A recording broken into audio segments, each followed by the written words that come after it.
दोस्तों मेरी बातों को ध्यान से सुनिएगा। मानकर चलिए एक आदमी के साथ एक खतरनाक एक्सीडेंट हो जाता है। एक्सीडेंट की वजह से उस आदमी की गर्दन के नीचे का पूरा शरीर काम करना लगभग बंद कर देता है। गर्दन के नीचे का पूरा शरीर काम करना लगभग बंद कर देता है, लेकिन उस आदमी की गर्दन का ऊपर का भाग यानी उसका दिमाग अभी भी एकदम अच्छे तरीके से काम कर रहा है। अब एक सवाल का जवाब दीजिए, क्या उस आदमी का दिमाग ट्रांसप्लांट करके किसी और शरीर में जोड़ा जा सकता है? ये एक ऐसा सवाल है जो लंबे समय से दुनिया भर के वैज्ञानिकों के दिमाग को परेशान करके रखा हुआ है। उनका मानना है कि जब किसी आदमी का लिवर ट्रांसप्लांट हो सकता है, हार्ट ट्रांसप्लांट हो सकता है, स्किन ट्रांसप्लांट हो सकती है, हेयर ट्रांसप्लांट हो सकते हैं, तो फिर किसी का दिमाग क्यों नहीं? शरीर के बाकी अंगों की तरह किसी इंसान के दिमाग को ट्रांसप्लांट करके किसी और के शरीर से क्यों नहीं जोड़ा जा सकता? इसी बात को सोचते हुए साल 1900 के दौरान एक ब्रिटिश वैज्ञानिक ने एक अलग नस्ल के कुत्ते की खोपड़ी को उसके शरीर से अलग करके दूसरे नस्ल के कुत्ते के साथ जोड़ दिया। वैज्ञानिकों को इस बात का पूरा भरोसा था कि जैसे ही सर्जरी पूरी होगी कुत्ता होश में आ जाएगा, लेकिन अफसोस कि ऑपरेशन के लगभग एक सप्ताह बाद भी कुत्ता होश में नहीं आया और पता चला उस कुत्ते की मौत हो चुकी है। इसके बाद लगभग साल 1960 के दौरान एक बंदर के साथ ऐसा किया गया। इस बार वैज्ञानिकों को थोड़ी सफलता मिली और हुआ ये कि खोपड़ी को अलग करके किसी दूसरे बंदर के शरीर के साथ जोड़ने के बाद बंदर होश में भी आ गया, लेकिन अफसोस कि बंदर का शरीर का कोई भी अंग काम नहीं कर रहा था और लगभग 9 दिनों बाद उस बंदर की मौत हो गई। जिसके बाद लगातार इस विषय पर दुनिया भर के वैज्ञानिक शोध करते रहे कि आखिर किस तरह करके किसी इंसान की खोपड़ी ट्रांसप्लांट की जा सकती है। अब जो आगे मैं आपको बताने जा रहा हूँ उसे सुनने के बाद आप कहेंगे क्या ऐसे भी एक्सपेरिमेंट वैज्ञानिकों ने किए हैं? लगभग 80 साल का वक्त निकल चुका था, जिसके बाद साल 1982 में न्यूयॉर्क सिटी के माउंट सिनाई मेडिकल कॉलेज में एक डॉक्टर ने चूहों के ब्रेन को ट्रांसप्लांट करने की कोशिश की।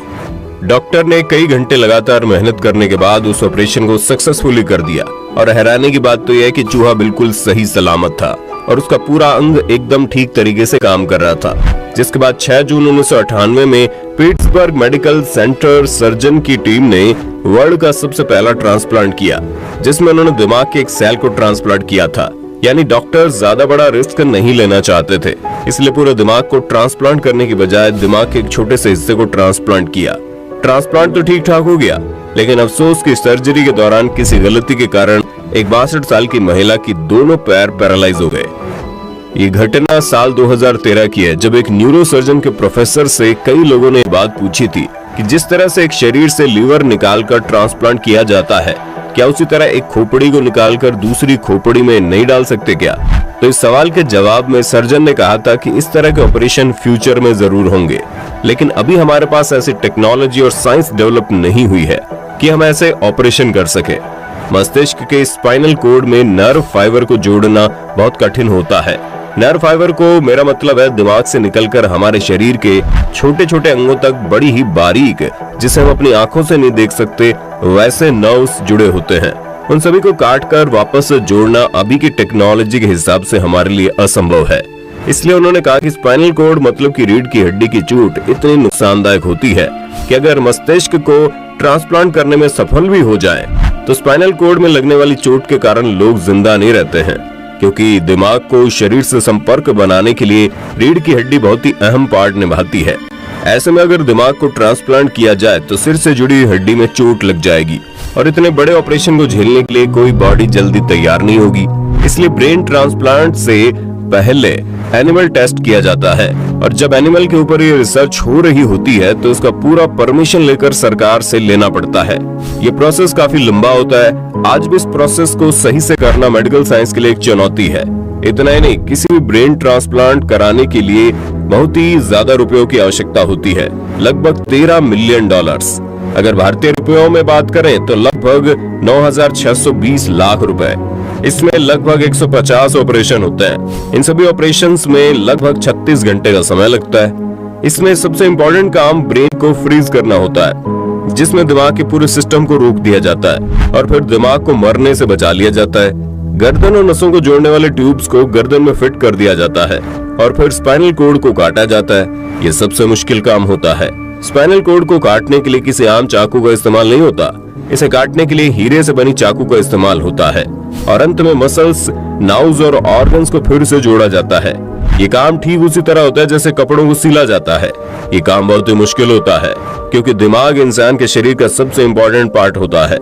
ब्रेन ट्रांसप्लांट करना आज भी साइंस के लिए एक चुनौती बना हुआ है क्योंकि इस वक्त पूरी दुनिया में अब तक ऐसा एक भी केस नहीं हुआ है जब किसी एक इंसान की खोपड़ी को उसके शरीर से अलग करके किसी दूसरे शरीर के साथ फिट किया गया हो।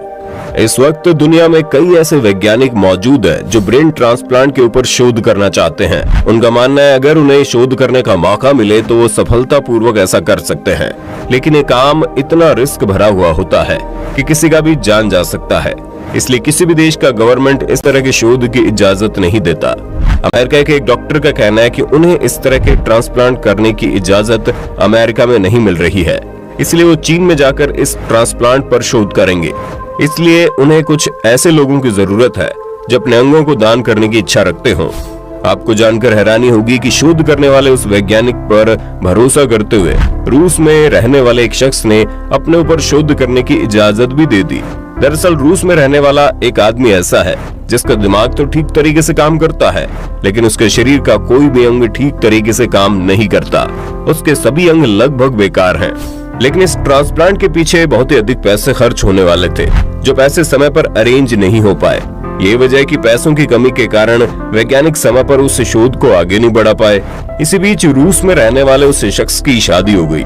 शादी के बाद उसकी पत्नी और परिवार वालों ने उस डॉक्टर के साथ किए गए एग्रीमेंट को खत्म करवा दिया और अब वो डॉक्टर उस बात का इंतजार कर रहा है कि कोई आदमी ऐसा आए जिसके ऊपर इस तरह का शोध किया जा सके।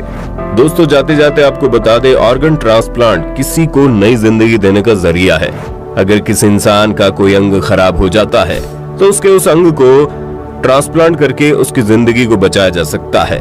लेकिन आपको जानकर हैरानी होगी, हमारे देश में किडनी के लिए 4 साल, लिवर के लिए 2.5 साल और हार्ट के लिए 2-2 साल की वेटिंग लिस्ट है, क्योंकि कोई भी मृत्यु के बाद अपने चहेतों के अंगों को दान नहीं करना चाहता। में 20,000 मरीजों को किडनी, 25,000 को लिवर और 8,000 को हार्ट की सख्त जरूरत है। लेकिन सरकार की कई कोशिशों और लाखों रुपए खर्च करने के बाद भी पिछले 2 साल में हालात और बिगड़े हैं। शायद आपको यकीन ना हो, लेकिन इतनी भारी डिमांड होने के बावजूद भी साल 2018 में सिर्फ 4 ट्रांसप्लांट हो पाए और साल 2019 में सिर्फ और सिर्फ 1 ट्रांसप्लांट। दोस्तों, अक्सर हमारे कुछ लोगों की मृत्यु इस तरह से होती है जिनमें उनका दिमाग शरीर से पहले मर जाता है। ऐसे इंसान के शरीर के अंग जैसे कि किडनी, हार्ट और लिवर जैसे अंग किसी दूसरे इंसान को नया जीवन दे सकते हैं। आपको जानकर हैरानी होगी, देश में प्रति 10 लाख पर सिर्फ 30 और आज 20 लाख पर महज 1 डोनर ही मिल पाता है। यानी कि अगर देश में 10 लाख लोगों को किडनी की जरूरत है तो उनमें से महज 30 लोगों को किडनी डोनेट करने वाला आदमी मिल जाता है। यही वजह है कि प्रदेश के 53,000 से ज्यादा लोग कई साल से ऑर्गन का इंतजार कर रहे हैं और अधिकतर लोग तो ऐसे हैं जो डोनर का इंतजार करते करते ही मौत की नींद सो जाते हैं। दोस्तों, आपको बता दें, किसी इंसान की मृत्यु के बाद भी उसके शरीर के कुछ खास अंग कई घंटों तक जीवित रहते हैं, या कहिए इस काबिल रहते हैं कि यदि उन्हें किसी और व्यक्ति के शरीर में लगा दिया जाए तो वह फिर से जीवन देने का काम करते हैं। मृत व्यक्ति के शरीर में सबसे कम समय तक आंखें और सबसे अधिक समय तक किडनी इस लायक रहती है कि उन्हें किसी और शरीर में प्रत्यारोपित किया जा सके। लेकिन अफसोस की जानकारी के अभाव में 99% से ज्यादा लोग ऐसे हैं जो अंगदान में रुचि नहीं रखते। अगर अंगदान किया जाए, हर साल न जाने कितने हजार लोगों को मरने से बचाया जा सकता है। दोस्तों, उम्मीद करते हैं जानकारी आपको अच्छी लगी होगी। वैसे जाने से पहले आपसे एक सवाल है, आपके मुताबिक मृत्यु के बाद क्या अंगदान करना सही है या गलत? आप हमें कमेंट करके बताइए। वीडियो अच्छी लगी तो लाइक कीजिए, चैनल को सब्सक्राइब करके बेल आइकन दबा देना। रोज ऐसे ही जानकारियां लाती रहती है।